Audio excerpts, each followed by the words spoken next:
Vos estuviste viendo información de la causa. Yo quiero que hablemos de eso, pero está acá Lilita Carrió. Vamos a empezar hablando con ella. ¿Y cómo estás, Lilita? Bien, buen día. ¿Cómo estás viendo toda esta locura? Y la verdad que yo lo sigo hace 20 años. Exactamente cuando estalló la bomba, yo era convencional constituyente. Recién entraba a la política. Estaba en la convención de Santa Fe, así que una de mis obsesiones a lo largo de estos 20 años fue el atentado a la Embajada de Israel, por el que yo pedí juicio político a todos los miembros de la Suprema Corte, porque del 92 recién hubo una imputación en el 99, cuando ya un sector de la yihad se había atribuido el atentado a Foca 239 de la causa, es decir, en Beirut, un cable que estaba en Cancillería.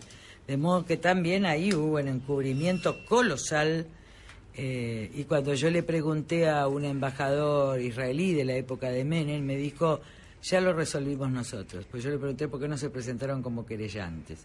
Esa es una etapa muy oscura. Y la otra es a partir del atentado de la AMIA. En realidad yo leí la causa, porque en su momento leí parte de la causa, de las fotocopias originales. Bueno, acá está Gaby Levina, que en ese momento estábamos juntos en ese tema, porque él es de la comunidad. Lo que está claro es que a partir de la primera intervención todo lo toma la CIDE de Anzoregui. Porque acá hay que entender ya la interna de la CIDE desde siempre, si no, no se entiende el caso. En Anzoregui está puesto, hoy está por encubrimiento agravado, junto con Menem y junto con Berajas, para encubrir el atentado. Y después se forma una comisión bicameral que también está para encubrir el atentado, donde está toda la política, a tal punto que yo en el 97 pido entrar. Yo era la candidata a Consejo de la Magistratura y entonces le habíamos acordado con Melchor Cruchaga que él iba al Consejo y yo a la AMIA, porque yo me daba cuenta que ahí había un secreto terrible. Bueno, fui la única absolutamente vetada, pero impugné. Dije que en el dictamen del 99 yo digo que encubre Galeano y que encubre la Policía Federal, porque ya había visto esto. En ese momento estaba Berajas, todo el mundo de acuerdo con esto. Lo cierto es que había dos líneas de investigación desde siempre. Una línea de investigación llevaba a Rabbani. Rabbani tiene muchos indicios en la causa y pruebas en la causa. Rabbani se demuestran muchos vínculos y no es incompatible con la pista siria Rabbani tampoco, porque es desconocer el Medio Oriente, entender que solo es Irán o solo es Siria, etcétera. Rabbani está vinculado con todo, está vinculado con el poder, está vinculado con sectores sirios. Rabbani era el encargado, creo, cultural de la embajada, sí, claro. Y es un personaje central que ahora aparece negociando en condición de prófugo, que esto es lo que lo hace más loco, hablando con funcionarios del gobierno y con gente que hablaba en nombre de la Presidente. Con funcionarios del gobierno y de negocios, además. De negocios. De impunidad y del negocio del petróleo y de la agricultura. Pasa que uno se escandaliza porque no quiere ver lo obvio en su momento. Cuando llega el acuerdo, entonces viene Kirchner. Cristina nunca hizo de la pista siria nada. Hay 3 hojas en los dictámenes, pero, por ejemplo, cuando quieren investigar a Klosik, Cristina ese dictamen de la minoría no lo firma porque estaban con Dualde en el 99. Así que hay mucha mentira en esto y mucho encubrimiento, incluso de lo que yo viví en el Parlamento Nacional, que compromete a todos los partidos políticos, incluso al Frepaso, porque estaba Chacho también en esa bicameral. Era como un pacto secreto, que es donde se ve la entrega de dinero a Tejeldín por parte de Galeano.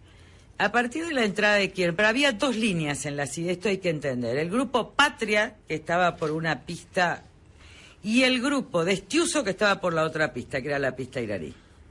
De modo tal que desde el inicio Estiuso se enfrenta con Galeano, esto hay que decirlo, y habla de que están encubriendo la otra pista. En esto uno puede querer o no querer a Estiuso, pero la cuestión fue así.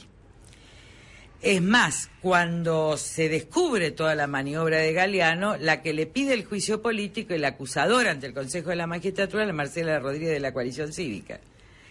Cuando asume Kirchner, cambia la estrategia, se enamora de Estiuso. Esto es así.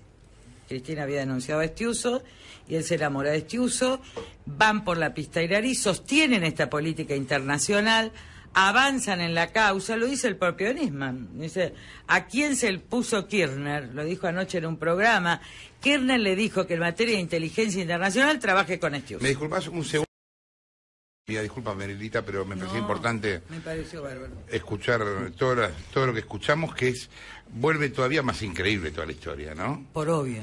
Sí, sí. La verdad que esto, cuando llegó el memorándum, lo de Alepo, yo estaba de vacaciones, empecé a estudiar entre chiitas, sunitas y todo, porque bueno, casi tuve una especialización en enero y febrero para poder enfrentar esto. Ahora, cuando uno leía el memorándum, era obvio que había un acuerdo con Irán. Era obvio que estaban interfiriendo en la justicia argentina. Era obvio que el único objetivo de los iraníes es levantar la orden de Interpol, se lo dijo toda la oposición. Y era obvio que estaban engañando a todos. Entonces, yo diseñé, lo único que hice fue diseñar una estrategia. ¿Cuál fue la estrategia? Declaremos la nulidad por inconstitucionalidad.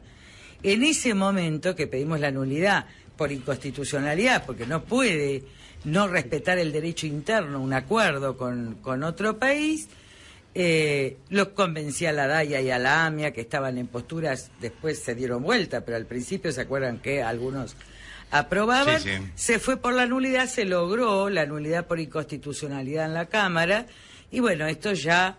Y por el otro lado, pedimos el juicio político a Cristina Kirchner y a Timerman, por las responsabilidades de esto, y además pedimos la declaración de nulidad.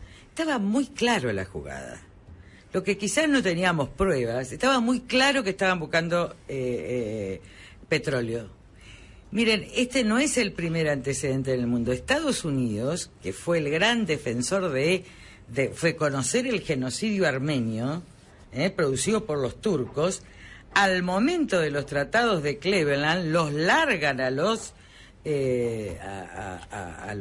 armenios por inversiones de eso en Turquía. Es decir, de estas historias sucias, terribles, lo que acá adquiere el viso es lo grotesco. Es esa diplomacia paralela, CIDE, es decir, yo lo vi en el 2001, cuando Quebracho golpeaba las puertas del Congreso, era una operación comandada por la CIDE por Duhalde. Así que eso es CIDE, Delía, que va todas las veces, que promueve y se relaciona con grupos... No, bueno, nosotros, vos te acordarás, en la televisión hablamos de los negocios petroleros de Delía. O sea, tampoco esto era nuevo y tampoco es casual que Delía esté metido acá en el medio. Por eso era todo obvio. Lo que están son pruebas. A mí me basta con las escuchas, porque yo quiero saber la verdad. Después, si hay justicia o no en esta Argentina, no se sabe de quién. Mire, están elevados a juicio el juicio por encubrimiento agravado del presidente Menem, de Anzorregui y de Beraja. Que me conteste la justicia por qué no llega a juicio oral si hace 3 años que está elevado a juicio. Es decir, también acá hay una protección de otros sectores de la justicia a lo que se ha llamado la corporación política. Incluso le diría al hijo, ¿por qué no procesó a los miembros de la bicameral, que también encubrieron? Pero en ese juego, lo cual es importante, es la terrible política internacional de Cristina. Miren cómo se equivoca. Va por Irán porque efectivamente en ese momento, ¿se acuerdan? Brasil se había metido en Turquía con escasos resultados, había hecho un desastre Lula, y ahora iba por Irán en el mismo momento que también Estados Unidos iba retirándose porque va a ser el primer exportador de petróleo en 10 años por el shale gas. Y ella también quiere copiar, pero no solo eso. Es obvio que ella se junta con una diplomacia paralela que tiene relaciones con grupos terroristas de Medio Oriente.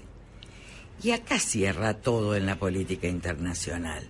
Ahí ustedes entienden lo de París.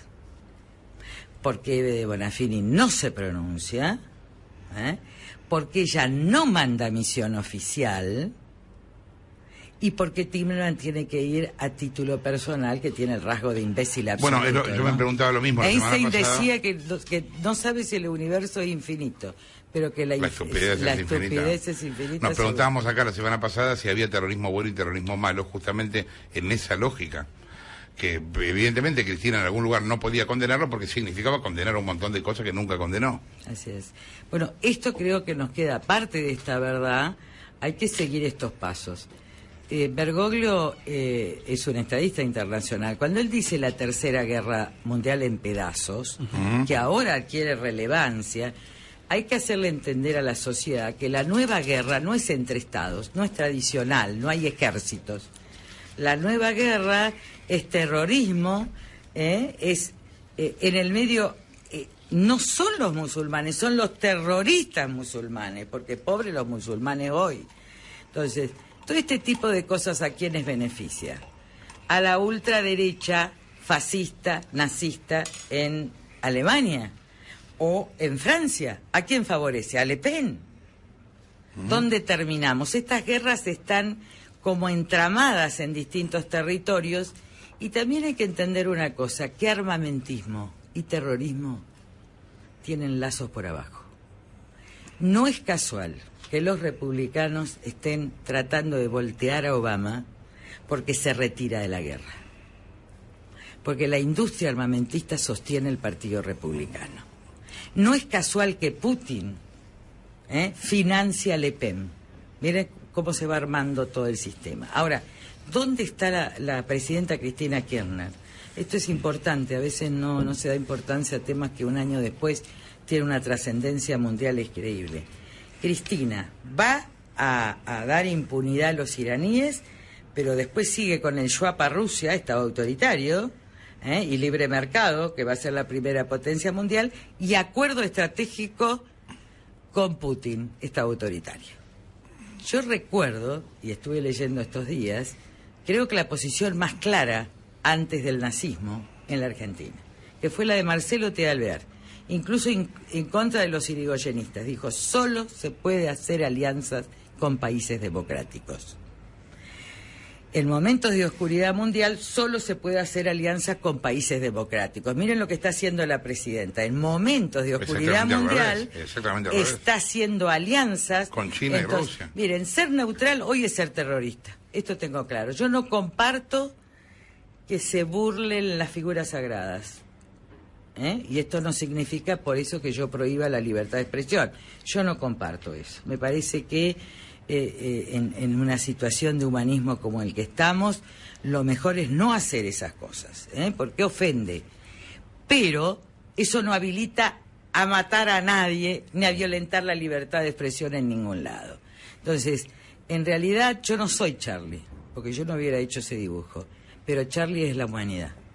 Es decir, no puede matar. Este es el mandamiento. Y me parece que nosotros tenemos que ir tomando posiciones más fuertes y que los candidatos a presidente tienen que tomar posiciones más fuertes. Pues el Papa ha dicho algo impresionante hace 3 meses y él está viviendo la situación. No solo dijo y reiteró la Tercera Guerra Mundial en pedazos. Dijo, en 2 años y medio me voy al Padre. Y la más seria amenaza hoy para generar el conflicto global es el Papa. Porque de lo otro que se olvida en el hecho de París es que no solo se tocó la imprenta, y todo el mundo omite que se tocó un mercado kasher. Un mercado, ¿saben lo que es? Donde se come la comida judía. Entonces son hechos muy importantes donde estamos fuera, pero no estamos fuera. Lo peor es que estamos por abajo con estas diplomacias paralelas, insensatas, groseras, burdas y vulgares en el otro lugar. En el peor lugar de la historia. Yo escuchaba hace un tiempito corto declaraciones tuyas hacia Cristina como diciendo, bueno, no prefiero no meterme con ella, está enferma, etcétera. ¿Esto te hace reformular un poco el tema de...? Yo hablo de política internacional. Yo quiero que termine mi mandato, no estoy haciendo campaña, nada. Yo solo voy a hablar de cuestiones nacionales hasta que tenga el programa y empiece la campaña, que va a ser en ese periodo. Yo no comparto esto de andar de campaña permanente porque se te pasan hechos esenciales del mundo. Entonces, por eso estoy acá en Buenos Aires. Descansaré cuando vengan los otros, pero en esto tan grave uno tiene que intervenir, porque la verdad es que yo estoy analizando desde hace 2 años. Yo te diría que desde este acuerdo que me he metido en la cuestión chiita, sunita, después del tema de energía, el tema del shale gas, la crisis del petróleo, si el mundo está cambiando a pasos agigantados. es una oportunidad, pero también las crisis de civilización son muy oscuras y muchas veces llevan mucha sangre, no acá. El problema está en Europa, como yo lo decía en el 2004, en el contrato moral. El problema es el tiro al corazón de Europa que el Medio Oriente significa en medio de las distintas intervenciones. Pero lo que está claro es que lo impensado es que un orden democrático, supuestamente constitucional y republicano, que esto no es, esté jugando con la basura del mundo y del terrorismo mundial. ¿Pensás que se equivoca el gobierno bajándole el tono a esto, comparando con Mar del Plata? A mí me parece que no, igual que la dictadura, cuando había crisis, ¿se acuerdan al final de la dictadura? Cuando vino la estatización de la deuda de Cavallo, los militares decían, pero está lleno Mar del Plata. Esto se dice siempre. Ahora, relativizar un tema como este, yo creo que la destitución de Estiuso, yo no tengo nada con los servicios, no creo en estos servicios, nunca tuve trato, pero la destitución de Estiuso es porque ya sabían que venía este dictamen. Sí, pensamos lo mismo en eso. Está claro, es decir, fue preventivo porque si estaba porque dentro... el gobierno se enteró de esto. Porque si estaba dentro iban a tener que echarlo, entonces ahora lo pueden culpar, pero miren, ya no hay culpas, porque ¿saben qué pasa? Todos conocen todo. Entonces cada vez está más pesado y bueno, a mí me gusta esto, ¿no? Porque desde el punto de vista de la estrategia, de todos los que son las teorías estratégicas, hay una que es muy paradojal. Y es en realidad que los regímenes se agotan por contradicción entre los propios socios. Que después la va a tomar Mao, pero que en realidad está en el Antiguo Testamento. Me parece que esto es lo que está estallando la vieja sociedad kirchnerista con Massa, kirchnerista con Estiuso, y al estallar sale la verdad. Y esto es bueno para el país que viene. ¿Se imagina a Cristina declarando una indagatoria por esto? Miren, la verdad que Cristina va a declarar por muchas cosas. La pretensión transitoria esta de Gil Carbó, etcétera, que yo no le doy la importancia que le dan otros, porque Gil Carbó va a ser condenada, porque nadie puede garantizar impunidad, porque esto parece la ley de amnistía de la dictadura, que quería decir autoamnistía de los delitos. No va a haber, no lo puede lograr, y creo que es una fuga, una ficción. Claro que va a ser indagada, y claro que va a tener que hacerse justicia, pero tiene que terminar el mandato, porque una república en serio tiene que salir de elecciones libres, y no de apuros de grupos económicos.